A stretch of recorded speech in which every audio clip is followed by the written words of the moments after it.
We're starting with the AI race, the clash between the US and China.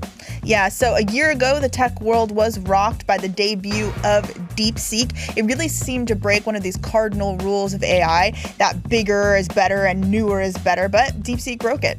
That's right. And now Deepseek says it's getting ready to launch a V4, which is a coding-focused model that it says, according to its own internal tests, will outperform ChatGPT. And get this, they're doing it at 95% cheaper than ChatGPT. And so you'll remember last year that Deepseek rocked the world, not because it ran on the latest cutting-edge chips, but because it had top-tier performance, even on less powerful hardware. And China's managed to make all kinds of things much more cheaper and much more efficient and mass produce them, from solar panels to electric cars. That's right. Though in many cases with the help of massive subsidies, of course. So is AI going down the same route? Will we soon all be using Chinese AI models? To find out more about the state of this race, which is definitely feeling more like a marathon than a sprint, I'm joined by Kyle Chan. He's a fellow at the John L. Thornton China Center at the Brookings Institution, and Alok Mehta, the director of the Wadhwani AI Center at the Center for Strategic International Studies. So Alok, I want to begin with you. Do you think that OpenAI will be bracing for impact when the next version of Deepseek comes out? Deepseek V4 is expected to come out because last year it seemed to be a bit of a shock. Will it be just as dramatic this time round? I even remember that NVIDIA's shares took a hit when Deepseek first came out. Yeah, I think what we've seen is that over the past year or so, I think probably a year ago, it would have been hard for people to name a significant number of Chinese models. But since then, we've seen the competition in the space between US and China models increase pretty significantly. We've seen the gap between the best Chinese models and the best US models shrink pretty significantly. So I think certainly OpenAI is going to be worried about that. We've also seen that the intra-US market has gotten more competitive, particularly Google's released new models that have gotten very favorable reviews. And so that, I think, is also an indication of just how competitive the overall market for frontier models is. You know, Kyle, I'm wondering, is the Sputnik-like AI race back on? Is it the US versus China, where one of them will be ultimately crowned the winner? So I think this race metaphor is interesting, but I think it kind of covers over a broader set of dynamics beyond just sort of this, who's going to get to AGI first, for example. And when you look at the Chinese AI landscape, you actually see like a wide range of different strategies, from Alibaba trying to integrate with their existing ecosystem, DeepSeek kind of going all out for AGI, as it were. Some of the startups like Moonshot or Zhipu that recently listed on public markets are maybe targeting specific verticals as well. So I think it's multiple races, if anything. And you mentioned artificial general intelligence, AGI, there. Of course, we're quite far away, it seems, from that. But when I look at Deepseek and the fact that it just became the number one downloaded app in the US overnight, there was a lot of buzz around, are we soon going to get to AGI then? But then, even then, Deepseek suddenly just disappeared overnight from the headlines. Where did they go? Where have they been all of this time? Why haven't we been constantly hearing about this so-called battle ever since then? Yeah, it's interesting. They have focused on sort of updating their existing models. They are expected to release a major new model very soon in the run-up to Chinese New Year. And their strategy is very different. I think it's a testament to kind of the depth of the playing field in China, that it's not just them, that you have a whole range of different AI labs in China that are posting like pretty impressive benchmarks and appear to be hot on the heels of their American competitors. So why was it that Deepseek broke through, and yet is certainly in the West, in Europe, in the US, no other big Chinese models have yet broken through the way that Deepseek did? That's an interesting question. Here, there's sort of like a psychology element and a sociological element to all this, because China's sort of depth in AI has been long established. I mean, when you look at major international conferences like NeurIPS, you see a lot of representation from Chinese AI researchers. But I think what Deepseek did is they were one of the first to really show that a Chinese AI lab could nearly match the performance of their American peers and do so at a fraction of the cost, reportedly, and do this in the face of U.S. export controls. So there's sort of a broader national dimension to all this. Successfully developing is one thing, but successfully deploying is another. Alok, who's winning there? Yeah, so when we look at the overall strategies that countries like the U.S. and China are adopting, we see two very different approaches to this. So in the U.S., there's sort of an approach of, U.S. companies will develop the most powerful models, and then other people will figure out how to deploy those models very successfully in various applications. China is much more focused on figuring out what those use cases are. They have a very aggressive national strategy to boost adoption throughout their economy. As a centralized government, they have levers they can push that the U.S. government can't. They're also very aggressively trying to expand adoption of Chinese technology and Chinese models throughout the world, particularly in Asia Pacific and African countries. And so they're along with that, they're focusing on things like robotics, and other sort of specific use cases. They're working with governments to figure out how to make AI work for their specific needs. And so this is a very different strategy than we see in the US. I think US companies have realized that they need to focus more on use cases. And so we see more hiring in areas, in specific verticals like AI in healthcare, AI in science, AI in financial services. But we don't have the kind of concerted strategy in the U.S. that China seems to have in trying to push adoption throughout their economy. So, Alok, we've seen obviously a massive leap in AI spending, not just the companies that are developing these models, but the companies who wish to adopt them as well as consumer spending too. Is this going to hit a wall at some point? Are we going to hit, first of all, there's a conversation about the bubble. That's the elephant in the room at the moment. Are we in an AI bubble, and is this expenditure suddenly going to collapse? Or do you think that there's still plenty of room left to run? So I think what we've seen is that the U.S. economy has some weak fundamentals, and that is, and it's being propped up essentially by spending on AI and data centers in particular. I don't think anyone can tell you definitively whether we are in a bubble. I do think there are lots of questions about whether the level of investments we've seen, whether companies can make the returns that they need to pay off those investments. Lots of concerns about circularity of deals and companies sort of investing in companies that then pay for services. If there's a bubble, there are a variety of things that could play out. It could be a slow bubble where we sort of see valuation sort of reset gradually over time. And we see essentially, deployment catch up to the level of investment over a number of years. So there's no guarantee that a bubble will burst quickly. But I think there are lots of questions that investors are asking about, what level of returns, what level of adoption in the economy would justify the valuations we're seeing and the level of spending on data centers and the sustainability of that into the future. Yeah, Alok, you mentioned data centers, and Kyle, I want to turn to you because the foundation of AI is important, right? And there's all sorts of different resources. In my brain, I kind of have this as Settlers of Catan or something. Like, what resources are you deploying where? I haven't played that game in years, but with AI, right, you've got data centers, you need to be able to move electricity to get to the data centers, and of course you need chips. I'm wondering, when we look at the foundations of these two countries and this race, how do they compare?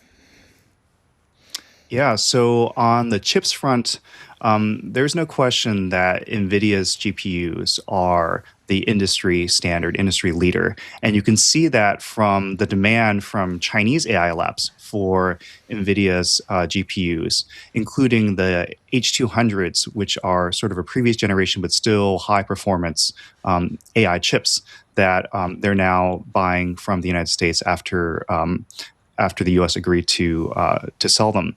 On that front, China is trying to catch up and produce its own AI chips. Companies like Huawei, as well as smaller startups like Cambricon, have been trying to develop their own AI chips. So that remains to be seen how much China can catch up. I think the other area is energy, and that's probably a flipped story in terms of where the US and China stand. So, for example, just last year, 2025, China added over 500 gigawatts of capacity to their power grid. To put that into perspective, that's getting close to over 40% of the US power grid. Now, a lot of that is renewables, which is great, but that also means that it's not always so-called firm power, that is stable, reliable power that can necessarily feed directly into data centers. So there's a lot of caveats here. But overall, I think this is one area where China might have an edge if this turns out to be more of a marathon than a sprint. So for a while, Kyle, we saw that investment in the US massively outpaced China when it came to AI. Has that gap narrowed? Have things crossed over yet? And if not, how close are we to that? On the spending side, I think the US is still spending orders of magnitude more on data centers, on chips, on building these, now trying to aim for gigawatt level clusters.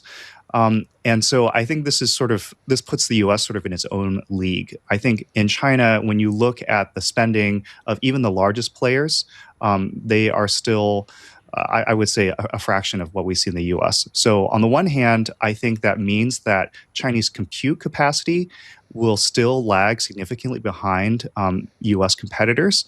At the same time, though, I think coming back to the bubble question, there might be greater financial sustainability just because you don't have some of these, say, startups leveraging up on future commitments for data center spending that seem to be outpacing the amount of revenue they're making. So does this speak to us about what China's strategy is? So, for example, the Deepseek model showed that you don't necessarily need the most cutting-edge chips. You can actually do things more efficiently and still get very good results. So when we talk about the relatively little spending in China compared to the US, is that a big sign of that China is betting on efficiency when it comes to AI more than anything else? Absolutely. So you see in particular new techniques around efficient memory, more efficient attention mechanisms. And this is in some ways dealing with a constraint. That is the constraint on compute capacity. But in other ways, it is sort of opening up the race in different dimensions. And I think it remains to be seen, whether this trajectory can continue to hold. So there is a possibility that these efforts to continue to push the bounds on efficiency might start to hit some limits. But there could also be limits overall on scaling up these models regardless. So there are a lot of variables here. I think 2026 will be a really interesting year. Right. Alok, I'm wondering, are American companies feeling like, these Chinese competitors are breathing down their necks? Yeah, as I said earlier, there is a sense in which the gap between the best Chinese models and the best US models has narrowed pretty significantly over the last year. So it used to be the case that there was probably a year to 2 years difference between those best Chinese models and the US models. Now it's closer to 3 to 6 months. We see new Chinese models even outperforming US models on certain benchmarks. And so this is, I think, very concerning to US companies. I think the other thing is that a lot of these Chinese models are released with open weights. And so that means that it is often easier for certain users to be able to adopt those and reduces their overall cost of adoption. And so that is also, I think, a challenge for U.S. companies because they, to make their economics work, they're really relying on selling subscriptions, selling services, selling metered access. And so if Chinese competitors are putting out models that don't require payment for a subscription, this challenges the economics of those companies. Yeah, so with Deepseek, for example, you can just download a version of Deepseek onto your own computer and run it if you really want to. You don't have to have a subscription to Deepseek, though you can do it that way too. So that kind of opens up a lot more kind of a competitive edge, or certainly something that will be difficult for, OpenAI has its own open model as well, but it clearly wants to make money from subscriptions. But look, Trump has announced an AI education initiative, and this is speaks to a very important thing, which is it's also about the skills, the computer science skills that are needed not only for making the models themselves, but for integrating them into companies too. But the tech is moving so fast that someone who learns about AI in school now, that information could be completely out of date by the time that they graduate. So how do you keep up with that? How do you make sure that people have the right skills that they need when it comes to using AI or integrating AI and all the kinds of things that the challenges that AI will pose to the job market? Yeah, this is a real challenge. And this is a challenge not just in the field of AI model development. As we see big expansions in data centers, we're also seeing labor challenges in skilled trades, the skilled electricians needed to install these very complicated data centers.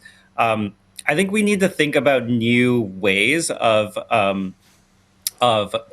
educating people to sort of deal with the pace at which the technology is developing. For example, more sort of vocational programs in which you combine education with on-the-job training or sort of apprenticeship-like training, I think, is one of the ways you can address this. But I think it's a real challenge, and we really need to think creatively about new ways to sort of shorten the time it takes between training someone up and getting them into the field and working on advancing the technology. And Kyle, what does this look like on the Chinese side? There's a lot of talk about China's education system being very focused on science and technology and mathematics and engineering. So what does it look like when it comes to the preparation for the AI era, let's say? Yeah, so on the one hand, there have been some sort of formal efforts to integrate AI into the curriculum, whether you're talking about university level or even down to elementary school. I have my own sort of doubts about whether some of that will necessarily be the right path.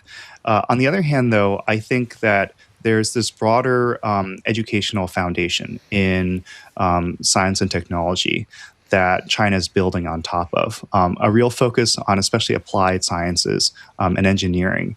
And there, once you have that kind of foundation, I think then you can look to see what sorts of AI tools fit the problem rather than the other way around.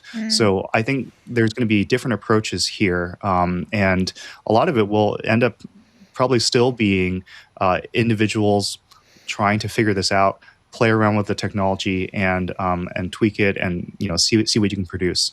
Here in the media, sometimes we're always talking about these kinds of things like it's a battle or a race. These are kind of cliches that we talk about, right? And it seems from my vantage point that both sides are deeply suspicious of each other. But I'm wondering, Alok, are there ways that maybe Chinese firms and American firms are working together or potentially could? Historically, we've seen a lot of collaboration, at least in the research space, between U.S. and Chinese companies and U.S. and Chinese researchers, including in academia. Over time, as the industry has expanded and things have become more competitive, we've seen some of that dialogue fall off. Companies are much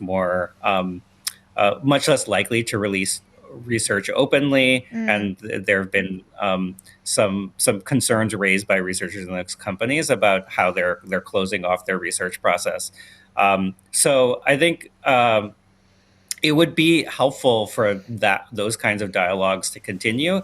It would I think, be helpful also for conversations between U.S. and Chinese companies to happen in international fora to talk about sort of things like AI governance and AI safety. Those conversations are often really sort of couched in adversarial terms, but there are, I think, ways we can come to common understanding, at least on some things, that would be very useful to avoid issues like fragmentation at the international level, having lots of countries have very different approaches to regulation, and also things like a common understanding of safety, like we've seen in other areas, particularly in the defense sector. Yeah, that's fascinating, of course. And then, Kyle, I'm just thinking about the incentives here. That what is stopping China or any other country that wants to further its AI ambitions just letting these high investing US firms do all of the hard work in developing the models and then copying what comes out of them? I mean, some say that's was a big contributor to how Deepseek managed to get where it got to so quickly and so easily, let's say. What do you think about that? Yeah, so there could be some degree of distillation where different models are building off of the outputs of other models. But one thing I would emphasize is just the kinds of technical progress that's being made on the Chinese AI research side. And one sort of interesting side effect of China's pursuit of open source models, open weight models, is that they also often share their research. They share the latest in, architectural innovations in their algorithms, and I think that reveals that there is something more to what's happening than merely copying what is coming out of the United States.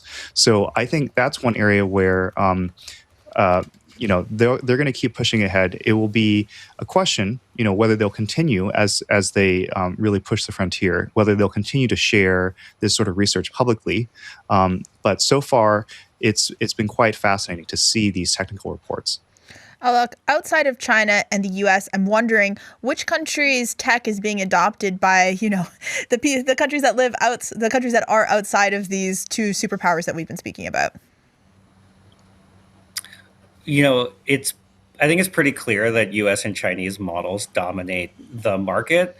That being said, given the potential impacts of AI on economies and economics, every country in the world is thinking about how to, grow a homegrown AI industry.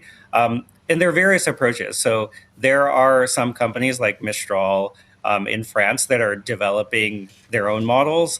Other times, countries are focusing on how can we take models that have been developed in, say, the U.S. and figure out how to make them more useful for our particular circumstances. So, for example, India might be thinking about how can you make a model that really is very good with lots of different languages, because India has more than 20 official languages. And I think overall, it's going to be very difficult for countries to invest at the level of scale that we've already seen with the frontier U.S. labs and compete in developing models that are equally or more powerful than those. And so I do think we'll sort of see settling on strategies that involve either developing more efficient, smaller models that are suited for national security or government uses, or figuring out how to use existing models in a way that is particularly suited for a particular country's political situation or economic situation or cultural situation. So I think that's a really a kind of appropriate philosophical question then. So do you think that both, let's say, that it's not a binary question of which side will win, US or China, but rather, we're coming up with completely different AI ecosystems serving different markets with different values. Is that the more likely outcome? Yeah, so the Chinese model of sort of thinking about use cases and working really hard to figure out how to make AI models for AI models and AI applications that work for particular countries and the users in particular countries, I think is very interesting. You can see a very different development path there. There is probably, in over the next decade or so, the possibility that we'll see success with both Chinese and US models. So, for example, lots of adoption of Chinese models in the Asia Pacific region and Africa, while the biggest companies in the world, Fortune 500 companies who really want the most advanced capabilities, choose U.S. models. I think what's very uncertain is over the long run, what happens after that. Is there a point at which AI models become commoditized, and then you start to see sort of competition on costs? Do you see capabilities increasing at a very rapid rate where the most powerful models gain such advantages that it doesn't make sense to adopt anything else? We don't really know the answers to those questions, but it does seem that in the short term, there's the possibility for both models to have success in different ways for different users, for different geographies. Okay, and Kyle, so are we going to be seeing like an AI model from Africa for Africa, but from Europe for Europe, or are we going to see like a Chinese model that does very well in a specific vertical that can be deployed in Europe, and then a US one that's good in another vertical also deployed in Europe, and then an African one that is deployed in a different way? What do you think? So maybe getting out of this binary structure we're thinking in right now. Definitely.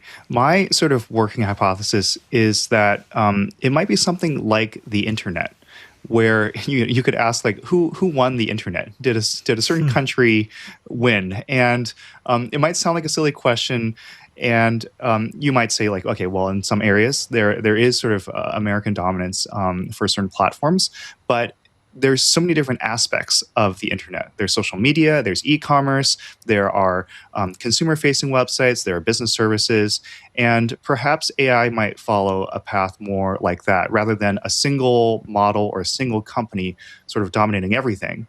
It could be that there are, as you had pointed out, maybe certain kinds of AI services that cater to like the Fortune 500 companies that want really sort of the best performance. There might be different models that are more consumer facing that prioritize chat functions, or act more like personal assistants, for example. And that could be a whole different sort of feature set, rather than just sort of like which is the best model at a most fundamental level. So I think already we're starting to see this sort of divergence even within the US or within China. You look at Anthropic focusing on the enterprise market, and OpenAI being the most dominant player on the consumer side. You see a similar kind of fragmentation on the Chinese side as well. So I think we're going to see a lot of mixing and matching. Coming back to this question too about, in what ways do the U.S. and Chinese tech companies work together? In some ways, they're kind of forced to by the rest of the world, who might use a Deepseek model or Alibaba Qwen model from China, but run it on NVIDIA GPUs and have a data center that's run locally. So there could be a whole set of combinations out there. There's been so much change in 2025. I don't think any of us thought we would be here a year since Deepseek was officially unveiled. I'm wondering if you both wouldn't mind looking into your crystal balls for a moment. Kyle, I'll start with you. What are you going to be looking for in 2026 from China, the US, the AI industry as a whole? The biggest thing I'm focused on is agents, AI agents. That is, not just chatbots, but AI tools that can reach out into the real world and do things for you, whether it's, order food delivery or other kinds of products, or book tickets for you, or plan sort of real events, or write programs. And I think we're seeing some very exciting things happening in the US with this surge around Claude Code and vibe coding, where you don't have to actually yourself write a single line of code. You can kind of tell an AI service to create a program for you or a new app on your iPhone. And similar tools are coming out of China. So I think that will be a space that, it was talked about last year. 2025 was supposed to be the year of agents. 2026 might actually be the year of agents. Alok, you get the final word. Take us out. What are you looking forward to in 2026? Yeah, there are two things that from the geopolitical lens that I'm going to be thinking about a lot. One is sort of adoption rates and how various models from Chinese and US companies and other companies are adopted by especially countries around the world. I think this will tell us a lot about the trajectory of AI going forward. The other thing that I'm going to be thinking a lot about is trust both in AI as a technology that can make people's lives better and AI as sort of something that people trust their governments to oversee well.